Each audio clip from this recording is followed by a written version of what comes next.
Happy Saturday, everybody. Nick Olson, Chupacabra, and I'm out here on the quarantine in full effect. I decided to hop on the dirt bike and get some laps in. Had a big storm after we got back from Glamis, another really big day of rain, so couldn't miss out on all this moisture.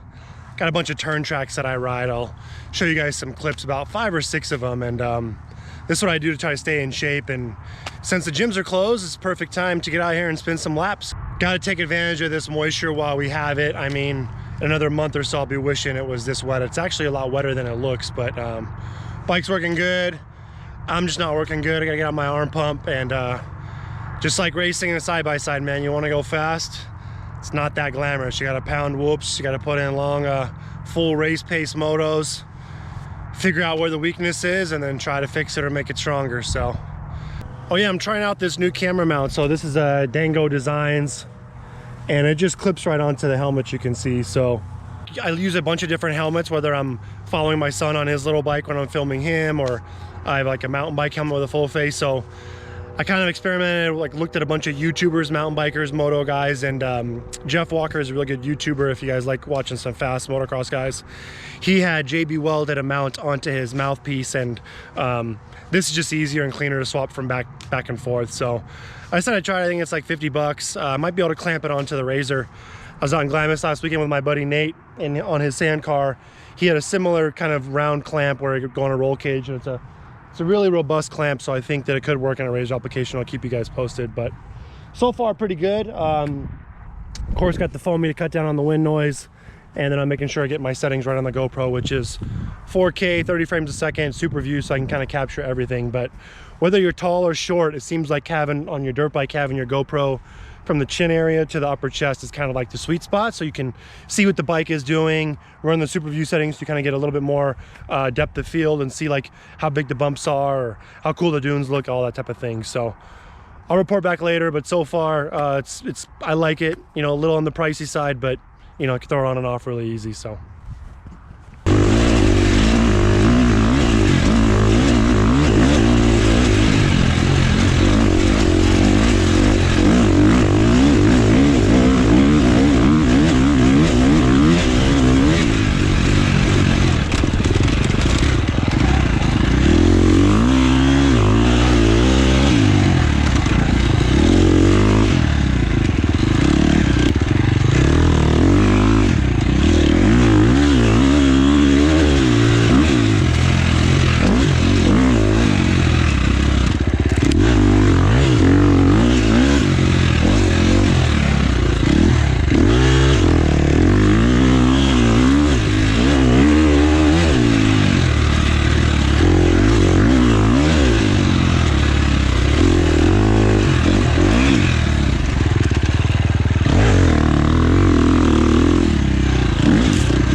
So a lot of these turn tracks either existed or I kind of just put them all together kind of based on my flavor, and I've got about 5 or 6 of them. So I try to get some tight little technical stuff, which reminds me of being back in Northern California. I love some single track, and as a whole I'd say the flavor is like more of a GP style, like quick and turning, and some of these are really good just for cornering practice. You're sitting down a lot. Some of them don't wear me out as much, and others that are sandier that are rougher really wear me out. So one of my loops is probably like my best training loop for getting back in shape for like a works race or something, because it's got some 4th gear whoops, it's got some tight technical stuff, a little bit of everything, and kind of all mixed up. So as soon as you get a little bit of a break, you're on a stressful situation, it's a little bit more tiring. So I'm gonna take you guys over to this next track.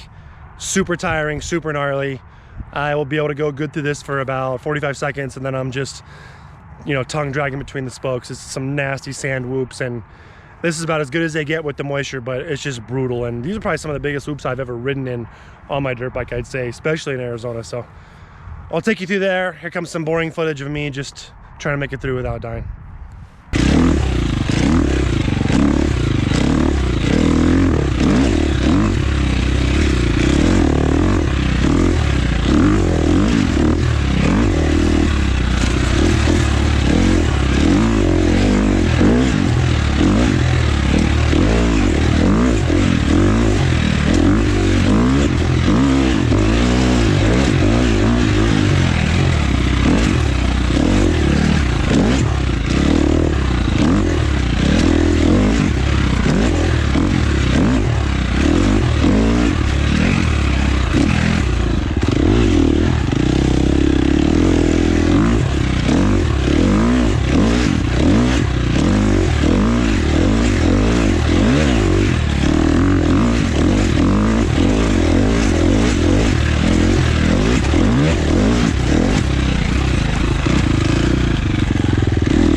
So that footage is probably embarrassingly slow. That was only maybe 10 minutes of riding, but definitely good training for side-by-side racing. I think the funny thing is with here, you're always looking for smoother lines because my back started to hurt. I can't even hold on. I can't even skip over any of them. And then in a side-by-side, of course, no arm pump. So it's really like how hard do you mash through stuff before the car breaks, and you know, does it break in that section? Does it break farther away? So further along in the race. So that's something that's hard to figure out, but I've seen a lot of guys blow past this. I can't believe their cars hold together, whether it be an RS1, Maverick, Razor. So I think I just need to get used to holding it a little bit harder during the race situations and hope the car holds together. And, you know, if so, it's my fault, I guess. But I think that's what it takes to be competitive, and definitely some good cross training out here. But man, like I said, your arms become the car itself in a side-by-side. So I'm gonna get back to it, catch my breath, go put some laps in on some of my easier tracks, and burn some gas, enjoy this dirt.